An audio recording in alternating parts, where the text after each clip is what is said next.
Hello and welcome. I'm Bert the Stormtrooper, and I want to talk about G1 Trypticon. This is not a regular review. This is an original G1 Trypticon that I received. He is complete. He is absolutely gorgeous. He is very mint.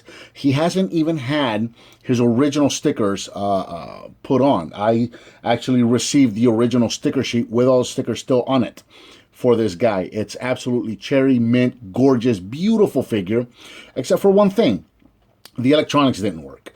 It had this batteries left inside of it for so long that it was corroded almost beyond repair. So what I did is I took it apart and I cleaned out the battery connections. And the wires, I had to replace all of the wires. They were corroded so bad that just touching them, they would crumble. Just by touching them, so it was pretty bad. In fact, the cannon part here, I had to open this guy up too. I was fortunate with this guy. The corrosion had only just popped the wires from its connectors, and I was able to just solder those back on. Not so much with Trypticon, like I mentioned. Just by touching the wires, they would just crumble, so I had to just rip all of those off, replace all of the wires. And then the motor still wouldn't work. I took the motor off, tested it. The corrosion had gone from the connectors of the motor itself into the motor. So trying to touch those, they would keep breaking off. Once I actually managed to make proper connection, the motor was also dead. So I replaced the motor, put everything back together, and got the electronics working. However, not having owned this figure originally, from when I was a kid and not really knowing much about it or having any experience with it, there was one remaining problem that I was not aware of. I'll demonstrate that now.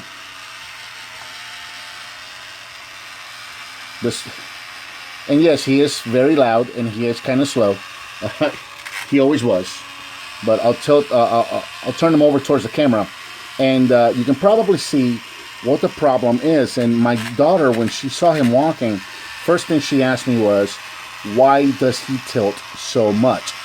And I was kind of wondering the same thing. This didn't seem right. Why is he tilting so much? So I started looking into this, and apparently this was a common problem with Trypticon. So you see, Trypticon's got these forks down here at the bottom of his feet that are supposed to support him while he's walking. And if you look at mine, they're sitting perfectly flat on the table, right? So I was doing some research on this. I was watching videos of Trypticon, and in none of the videos that I watched did he ever look like he tilted this much.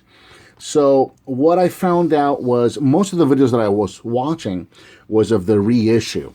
And we'll get this guy's leg back forward again. So as I've come to find out, apparently this was a common issue with the original Trypticon. And the videos that I was watching of the reissue seem to have done a fix to the feet. So the issue apparently is that these forks, they're standing flat and they're supposed to provide support for Trypticon, but it's just not enough. And from what I've been able to find out on the reissue, they actually added a piece of plastic underneath here to keep the forks at an angle. So I did a bit of a test, and I used these. I just cut off some pieces of cardboard that I just folded over and just kind of stuck in here between his toes to do a little bit of a test to see how that worked. So I'll demonstrate that now. And I'll put a little pieces of cardboard right there in between his toes. And let's back up again. All right, so I've got the camera backed up now, and there's some cardboard wedged in there, just strips of cardboard bent over 3 times.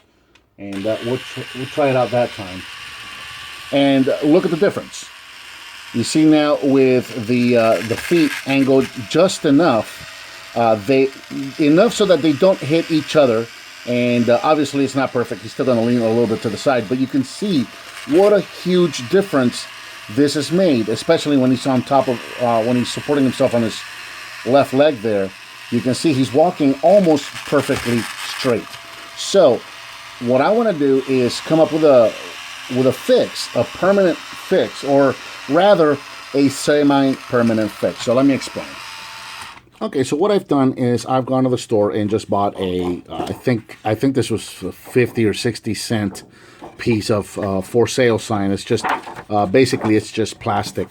And what I intend of doing is cutting strips of this and making layers of this thick enough to where I can put those underneath the toes and get them to make the toes stick out, right? So now I don't want to make any permanent changes to the figure. I don't want to affect it in any way permanently. That's why I say that this is semi-permanent.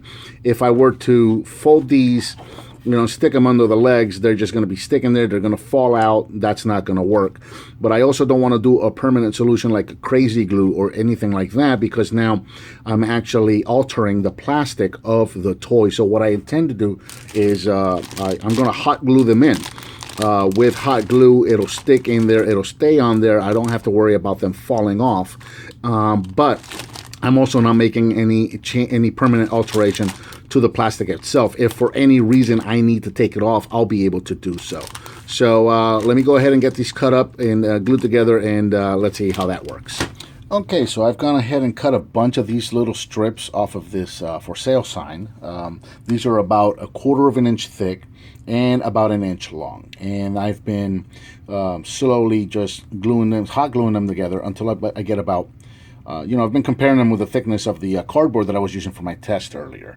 So at about 1/4 inch thick and about 1 inch long is going to be the right size for them to fit right into that groove right there under his fork or his foot right there. So I'm at about, I originally did about 6, and that still wasn't thick enough. He was still leaning over, pretty much like I hadn't done anything yet. So I bumped it up to 9, and it looks like 9 is going to be the magic number. So let's close this up and have a test before we do the final gluing.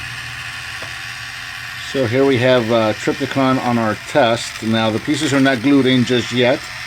And again, the trick was to get the forks to lean down just enough to support the figure to keep them straight, but not enough to where they would hit each other. So as you can see here at 9, I've got the forks just barely missing each other, and that's perfect. That's exactly what I want. And as you can see now, Trypticon is walking pretty much straight. He seems to be leaned over to his left just a little bit, but he's not tilting over in any direction as he walks. So I think at this point I'm ready to go ahead and hot glue those pieces in place. All right, I've gone ahead and hot glued the wedges on Trypticon's feet. So he is now going to very slowly make his way towards us.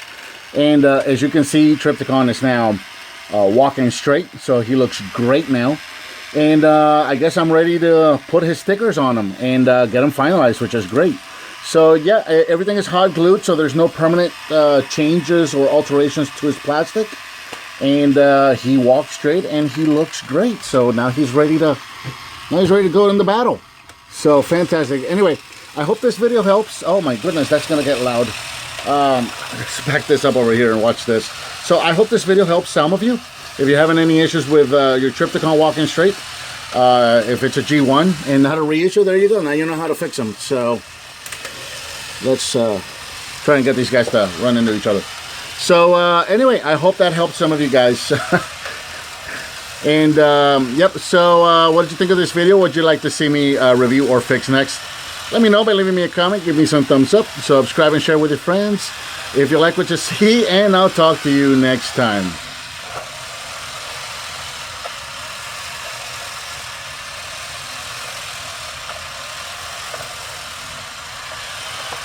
Looks like they're dancing.